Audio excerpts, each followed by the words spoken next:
Hello, and thanks for getting on board with me for yet another Tech Doctor podcast. If you haven't been here before, welcome, and if you have, I'm glad you're back. This is the Tech Doctor, and this is the place where we tend to review and analyze accessible technology for people who are blind. And today I'm going to begin a series of podcasts about working with the Android operating system and the Nexus 7 tablet. As you know, if you've ever listened to this podcast before, I am very passionate about Apple devices and am very impressed with Apple's commitment to accessibility and the way that they have made their products work for people who are blind. I believe the Apple hardware is second to none in its quality, and I believe the way the hardware and software work together, because Apple controls both, provides the user with a really fabulous experience. Unfortunately, Apple products are expensive, and I know that in the community of people who are blind, an awful lot of people are either unemployed or underemployed, and budget is a big deal for all of us.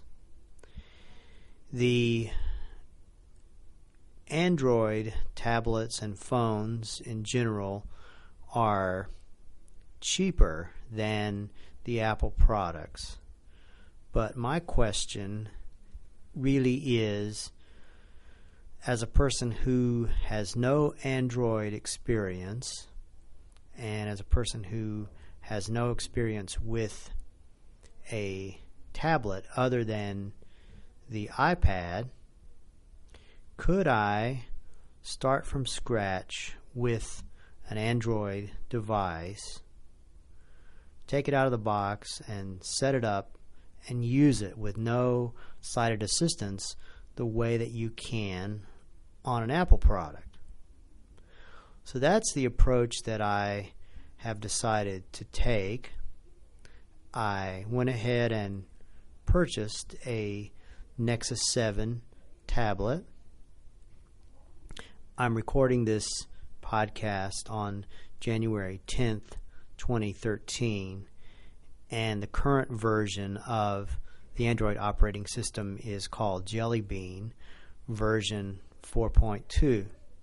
It's been reported by a lot of people that Jelly Bean version 4.2 is much improved in terms of accessibility if you're blind and need to use a screen reader. I read the accessibility documentation that Google provides on its website for setting up and using the Nexus 7 if you are blind and need to use the built-in screen reader called TalkBack.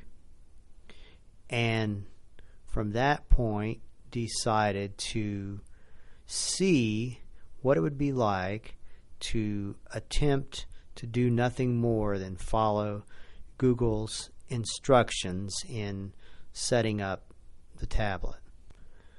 Before I could do this testing, however, I had to first find out where to purchase a Nexus 7 tablet. With Apple products, of course, it's easy. You go online to apple.com or you go to the Apple Store.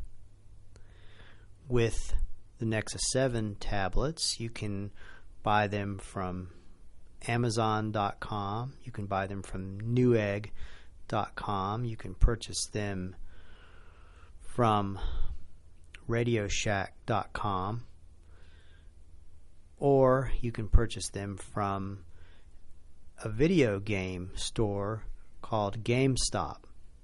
At least that's what I discovered. And I decided to purchase my Nexus 7 from GameStop. They are essentially priced at $199 for a 16 gigabyte model and $249 for a 32 gig model. And this is talking about the amount of storage that the tablet has. The 32 gig model is only $50 more than the 16 gig model, and you're doubling the amount of storage by going with the 32. So I thought that was a pretty good deal, and I decided to go with the 32 gig Nexus 7. I found unboxing the Nexus 7 to be very similar to unboxing an Apple product. Comes in a very efficient small box, just big enough to hold the tablet, a micro USB cable, and the charger, along with a little bit of paper documentation.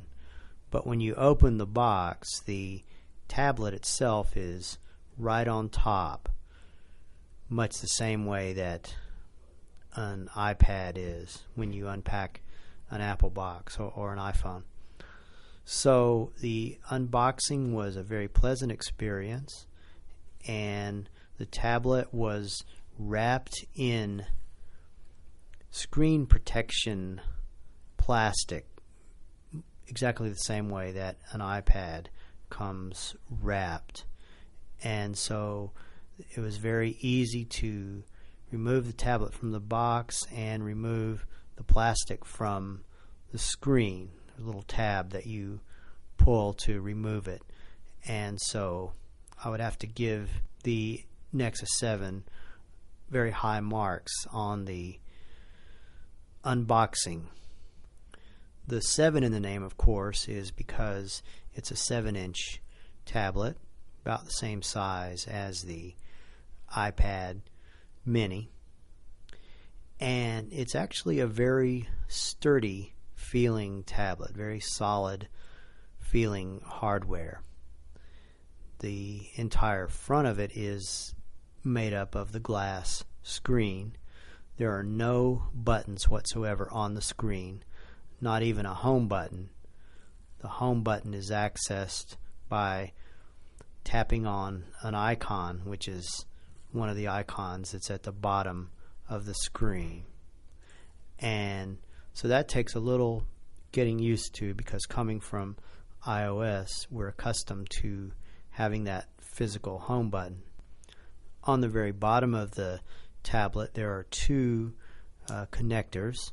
There's a micro USB connector where you plug in the USB cable for charging or for connecting the tablet to a computer. And to the right of the micro USB connector is a standard 1/8-inch headphone jack. The tablet uses micro USB as opposed to the Lightning connector that Apple uses now on its current generation of tablets. I much prefer the Lightning connector, actually. It's a sturdier connector, and it can be plugged in either direction, so you don't have to worry about whether you have the cable upside down when you attempt to plug it into an Apple product. That is the Lightning connector cable. The micro USB cable has to be oriented in the right direction, and it just doesn't feel as solid or as sturdy as the Lightning connector does, even though it seems to work fine, and micro USB is common on almost all devices of this type other than the Apple products. There are only two buttons on the Nexus 7. They are located on the top right side of the tablet. Just below the corner on the side, there is a power button, and below the power button is a volume button. The volume button is a single, fairly good sized button, and you press the top of it to raise the volume and the bottom of it to lower the volume. So after getting the tablet out of the box and the screen unwrapped, I pressed and held the start button for a few seconds, And the Google instructions for accessibility said to place 2 fingers slightly apart on the screen and hold them there if you wanted the tablet to start speaking. In other words, to load the screen reader. So I held my 2 fingers on the screen, and the Nexus 7 did indeed start speaking, and it said that it was loading the screen reader, and the instructions had said to keep your fingers on the screen until the screen reader completely gets loaded, because there are, as I understand it, at least 2 components to the screen reader. There's a TalkBack screen reader that speaks information, and there's an Explore by Touch component that lets you drag your finger around the screen and has the icons spoken as you cross them with your finger, the same way that you can do on an Apple iOS device. So I kept my fingers on the screen as instructed, but for some reason the screen reader did not finish loading, and so I powered the tablet off and back on a couple times with the same results. I eventually kept my 2 fingers on the screen and tapped the power button, and when I did that, for whatever reason, the accessibility feature finished loading, and then from that point on I had accessible speech where I could actually begin using the tablet. So the first thing that happens after speech gets loaded is TalkBack opens a tutorial that teaches you some of the major basic gestures that you'll need to use to be able to work with TalkBack and the Android touchscreen.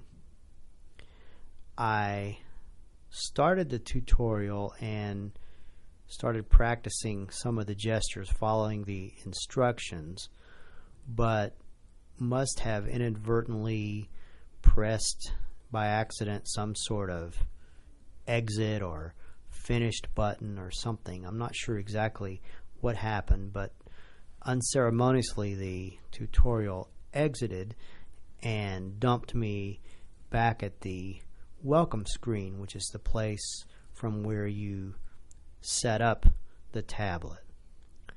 Fortunately, you're able to go back and start the tutorial again after you have the tablet set up. It's available under Settings, Accessibility, TalkBack. You can do the tutorial as many times as you like, and I've gone through it a couple times, and it's actually pretty good. It gives you a good bit of information about the gestures and gives you a chance to practice some of the major ones. And I'll be coming back and talking more about gestures in a bit. Some of them are the same or similar as iOS gestures. Some of them are very different. So about the only icon that is something that you can select on this welcome screen is a start button. So I assumed that the start button was what I needed to double tap on, and yes, you do double tap to select an item in Android with TalkBack the same way you do on iOS. So I double tapped the start button, and the first thing that came up was asking me to select my language.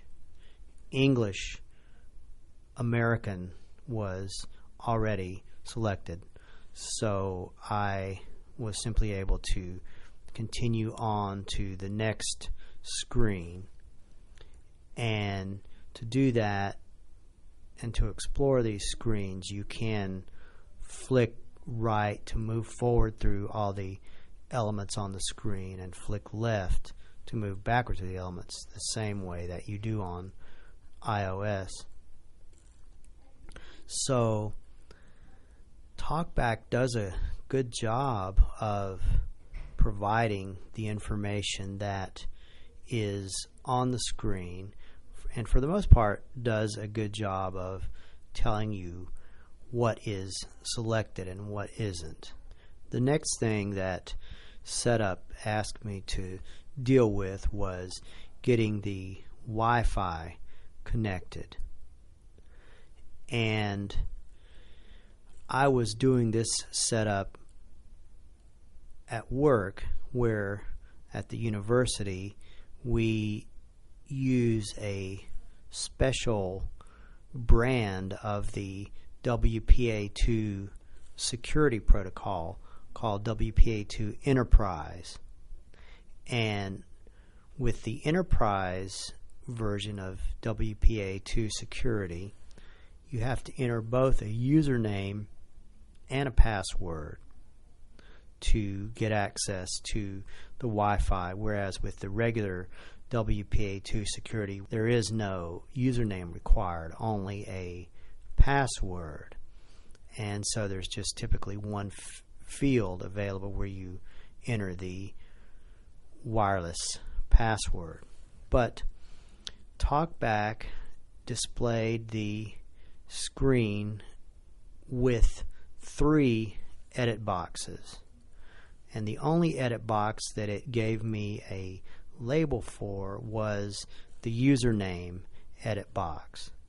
I don't know why it displayed 3 edit boxes, and I don't know why the other 2 were not seen as being labeled by TalkBack.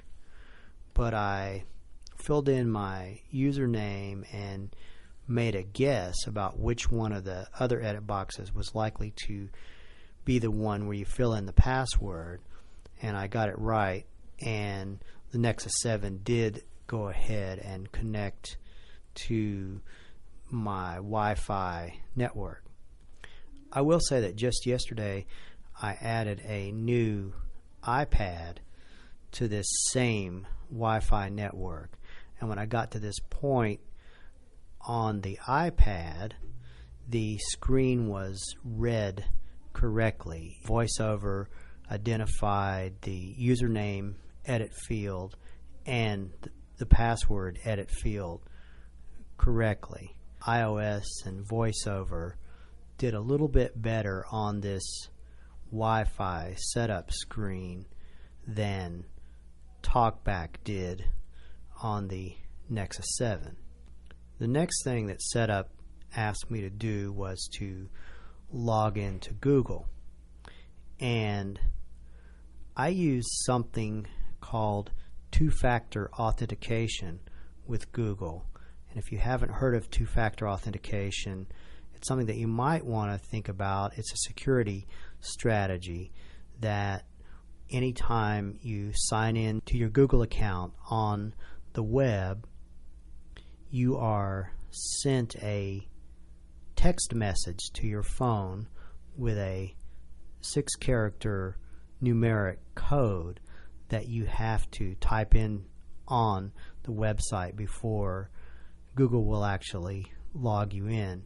And this is just for protection, so that no one else can sign into your Google account without having access to your phone. What you have to do with a device like an iOS device, an iPhone or iPad, or even an Android device like the Nexus 7, you don't want to have to worry about a code being generated and sent to your phone every time one of these devices log in.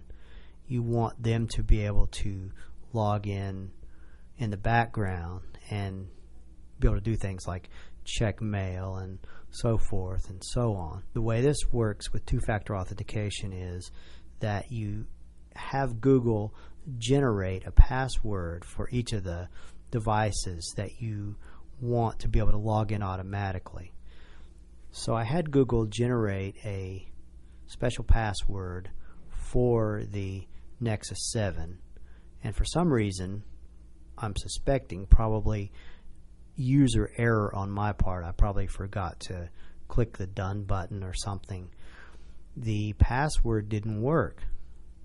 Google didn't see it as a valid password, or at least when I tried to use it to log in with the Nexus 7, Google kept telling me your username and password don't match.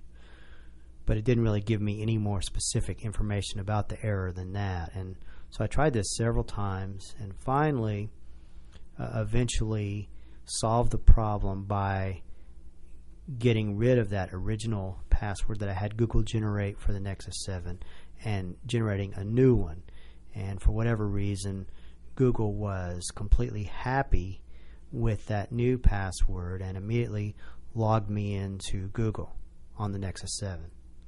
So once you log into Google, then if you use Gmail, the Nexus 7 automatically starts downloading your mail or connects you to Gmail if you use IMAP, which is what I use in my case. And that is all very seamless. You don't have to do any setup or anything. Gmail just works at that point. I don't use the other Google services that a lot of people use, like Google Plus or Google Docs or any of that stuff. If you did, I'm sure that just entering your Google account information would get all this going on the Nexus 7 as well. So by the time I actually got logged into Google, in the background while I was working on getting logged in, the Nexus 7 had downloaded an update to the operating system. It apparently was an update to version 4.1 of Android, and it popped up and TalkBack told me that there was an update available and asked me did I want to install it. And so when I double tapped on the install button, the tablet rebooted and installed whatever the update was for version 4.1. Then almost immediately it let me know that there was version 4.2 available to be installed, and again I tapped the install button and Android 4.2 was installed. Once the operating system was updated, I noticed that TalkBack was working quite a bit better, and I really don't know whether the reason for that is that there were improvements made to Android that made TalkBack work better, or whether it was more the fact that TalkBack wasn't working wonderfully during the time that the tablet was doing all this downloading of the Android updates. So I'm not really sure which was the factor that made TalkBack a lot more responsive and seemed to be working better, but it was quite noticeable. So in going through this setup, I obviously made use of TalkBack to read the information that was on the screen, and I made use of the tablet's on-screen keyboard to enter information. And I found that TalkBack works really well with the on-screen keyboard, and it does a good job of reading the information that you need from the screen to be able to complete the setup process. One of the real differences between Android and iOS that I discovered is that you do have to use a gesture to scroll the screen up to see more information. It seems to be somewhat different from the way iOS works in that regard. In other words, there may be more options on a particular area than you see when you flick around the screen, and it's only when you scroll up the screen more of those options are revealed. I sort of discovered this the hard way when I went to settings and I was looking for the accessibility settings because I wanted to see what the options and possibilities were for customizing TalkBack, and I couldn't find an icon for accessibility, and it was only when I realized that I had to do a scroll the screen up gesture to get to more options that I was actually able to locate the accessibility icon. Next, I wanted to see whether or not TalkBack was up to date, whether I was using the latest version. So I went to the Google Store. I believe it's called the Google Play Store, and I did a search for TalkBack. It was easy to locate the search icon, easy to type in the word TalkBack, easy to execute the search, and immediately the Google Store came back with the results, which the first option was the TalkBack by Google, and the description made it clear that it was indeed the screen reader, and it also showed me that there was an update for TalkBack. So I told it to go ahead and install that update, and it did, and the tablet let me know when the update was installed, and so I was then running the latest version of TalkBack along with the latest version of the Android operating system, which, as I said in my case here in January of 2013, is Android version 4.2. So at this point, I've demonstrated to my satisfaction that I was indeed able to unbox the Nexus 7, go through the tutorial and setup process, and get the tablet up and running, get it updated to the latest version of the operating system, and use the Google Store to update at least one of my apps, which was the TalkBack screen reader. In the next podcast, I plan to review what it's like to work with more applications, especially the Android counterpart applications to some of my favorite iOS applications. I also hope to, in a future podcast, talk with some other people who have recently purchased the Nexus 7 to get an idea of what their initial impressions are and how easy or difficult it was for them to get the device set up and running, and did they require sighted assistance and so forth.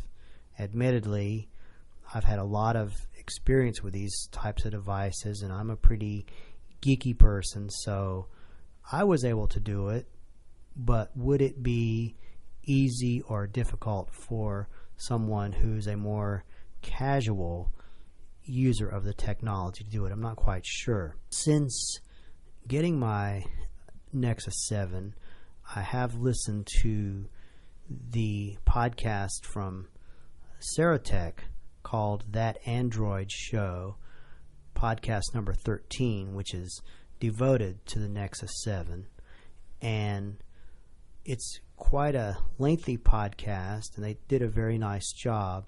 The part that I found to be honestly the most helpful was a section of the podcast where Anna actually used her Nexus 7 and demonstrated some of the major gestures that are used, and she did a nice job of demonstrating them, and it gives you a good idea of what the gestures are like. And I, of course, will be talking more about and probably demonstrating some of the gestures later on. I will say that a lot of the gestures are similar or the same as iOS gestures, but TalkBack uses some shortcut gestures that are very different from anything that we use in iOS. For example, you swipe up then left to return from anywhere to the home screen, and you swipe down, then right to open up the notification center.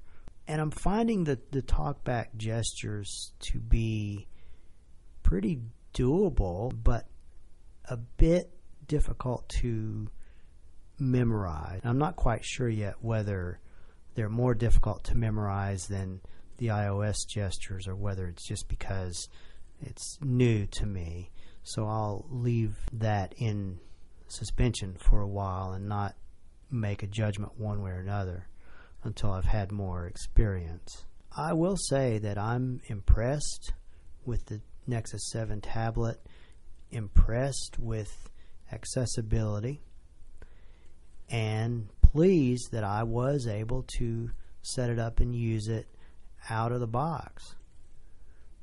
We will get into more apps and more advanced features, actually making more practical use of the tablet in future podcasts, and then can better evaluate just where we are with this Android 4.2 and accessibility. But I'm left at the end of this first podcast quite favorably impressed.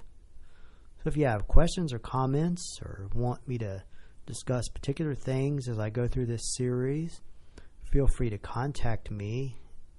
The address is techdoctor123@gmail.com, and TechDoctor is spelled out TECHDOCTOR numbers 123@gmail.com.